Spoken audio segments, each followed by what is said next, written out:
noriu pakalbėti vis dėlto apie tuos cukrus, pakaitalus, saldiklius, nes jie irgi labai įvairūs, o rasime spaudoje straipsnių daugybę, vieni tuos aukština, kitus su žemė maišo.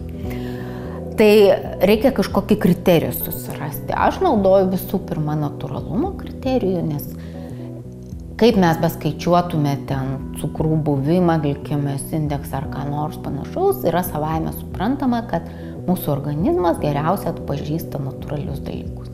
Ir jis tikrai geriau reaguos į vaisių ar džiovintą ar natūralų, negu į gryną cukrų. Ar baltą, ar rudą, ar ten sirupą. Bet jeigu jau mes norim to koncentruoto cukraus, pavyzdžiui, tai dabar kelios sąvokos. Rafinuotas cukrus, baltas, mums gerai pažįstamas, kartais būna rudos spalvos ir jis vadinamas ruduoju cukru. Tai jis nėra tapatu nerafinuotam cukrui. Tai yra, rudas cukrus yra paprastai baltas cukrus sumaišytas su truputėliu melasos. Dabar kas yra melasa? Va čia yra gryna melasa. Jeigu kažkiek matosi, jinai yra visiškai juoda. Ir jeigu jūs ją paragausit, čia to saldumo daug nebus. Melasa yra tai, kas liko nuo cukraus gamybos ir šiaip anksčiau ją atiduodavo gyvuliam. Tik po to ištyrė, kad ten daugybė maistingųjų medžiagų. Tai iš to mes galim suvokti, kad žmogus pasiima baltą tą cukriuką, kuris gražus ir saldus, bet visos maistingosios medžiagos yra išmetamos kaip nereikalingos.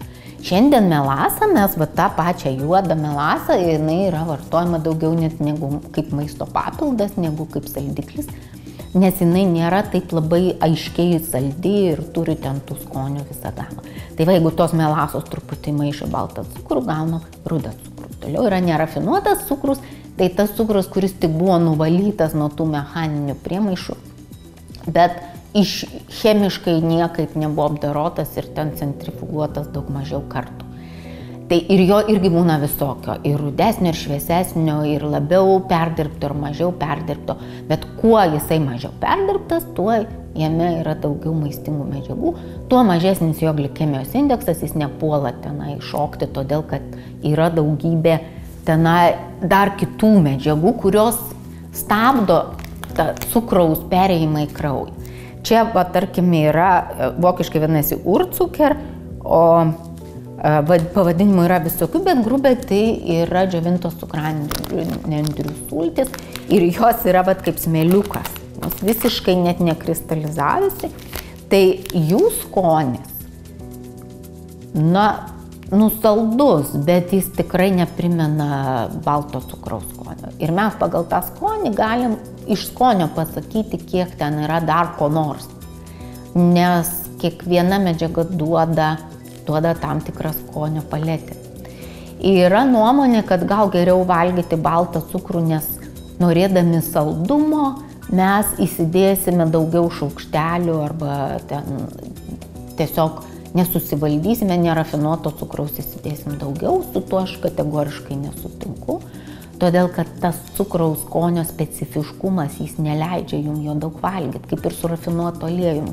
Ar ten vienu šaukštu daugiau ar mažiau, jisai skonio neturi, jis mums netrukdo. Jeigu mes labai specifinio skonio įsipilam, mes nenorėsim daugiau. Tai viena iš tų priežasčių, kodėl aš manau, kad yra prasminga keisti baltą cukrų į nerafinuotą, tai kad mūsų organizmas gaus signalą, kad jis gauna normalų produktą ir mūsų skonio receptoriai stabdys patys, mes neprisirysim jo tokiais kiekiais, nes baltą cukrų mes įdėkim, pavyzdžiui, kokį troškinį balto cukraus, mums nebus per saldu, mums bus skanu, mes jo net nepajusim. O įdėkime į ką nors nerafinuoto, mums iškart atsiras labai aiškus skonis. Nes cukrus, grynas, baltas, rafinuotas cukrus, kaip ir rafinuotas aliejus, gadina skonį. Jis gadina skonio receptorius, kaip ir balta, rafinuota druska, jis viską permuša. Ir dėl to tas nerafinuoto daikto vartojimas, jis lavina mūsų skonius ir mes suvokiam, atrandam tą paletę. Ir tada mes galim sakyti, gal košė su saulėgrąžų sėklom visai skanu, vietoj to, kad ten prisipiltumėm saldaus sirupo.